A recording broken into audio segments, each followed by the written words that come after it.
Hello, I am Skylar O'Connor, and today I'm going to tell you how to set up your camera for perfect lighting, how to set up the settings on your camera, such as ISO, aperture, and shutter speed, and how to share your pictures and talk about different file types. Have you ever wanted to take cool pictures like these? Maybe some in the city low light pictures, some landscape pictures, or portrait pictures? Well, today I'm here to tell you how. I've had this camera for a little bit over a year now, so I've been playing around, getting used to it. And I've also taken a couple classes here at Parkland and during high school, so I know a little bit about what I'm talking about. All right, first off, we're going to start off by talking about optimal lighting. What you want to avoid with lighting is having a photo that is overexposed or underexposed. An example of an overexposed picture is if there's too much light. So let's say, for example, right here, if there was too much light, I would be completely washed out, white. The background would be too white. Everything would just be super white. An underexposed picture is the opposite. So, for example, let's say you are taking a picture of me and the sun is behind me. The camera would focus on the sun and I would just look like a silhouette. I would just completely blacked out. You want to be able to see me. Low light photos are tricky, but there are a couple of settings that you can change to help fix that. But some iPhones and stuff like that don't have these settings, but they are getting better and better at low light as the years go on. So here's an example of a setting called ISO that can help you change your lighting. So as you can see, this picture might look a little too bright. This picture over here is too dark. So it goes from ISO 100 to 1600, but the range is actually bigger than that. Some other settings that you can adjust on your camera include shutter speed, which is also exposure, and aperture. What each of these are, shutter speed helps you control how long the shutter is open. So think of a shutter being your eyelid, and your eye is the camera sensor itself. So something that you'll want to have a long shutter speed for is a low light picture. So your eye is open, so it gets more light in. It has longer time to get more light in.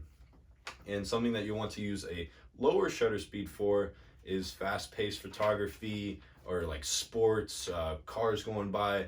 They'll just be a very crisp image. It'll if it's a car going by, it'll look like the car is just sitting there parked if it's a lower enough shutter speed. You also will need it to be bright out to use low shutter speeds. Studio Bender, a camera guide site, they recommend that your shutter speed, if you're taking video, to be double your FPS. So for movies, they're usually shot at 24 FPS, which means that they'll want their shutter speed to be at least 48. All right, so moving on, let's talk about aperture. It determines how much light is given to the sensor. So aperture is like how wide you have your eyelid open, if that makes sense. So here's some picture examples that you might be able to see. So the lower the f-stop is, the blurrier the background will be.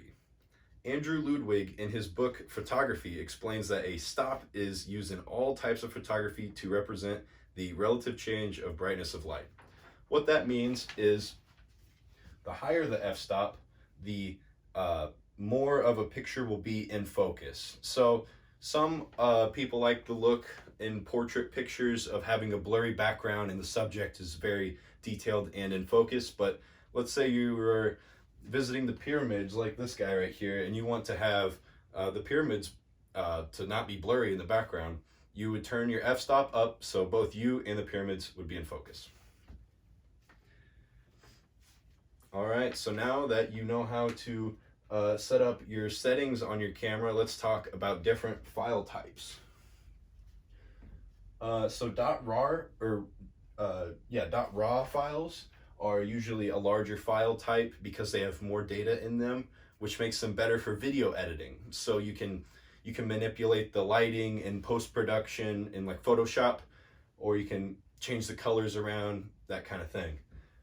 JPEG and PNG are commonly used file types that are for smaller files. So they're better for if you're taking lots and lots of pictures. As Valerie Jargon says in her book Street Photography, you might want to switch to JPEG when taking lots of pictures, because those pictures will add up in the data and your SD card will get filled up fast if you're shooting in RAW. They're also good for quickly sending to people because it's less data being sent.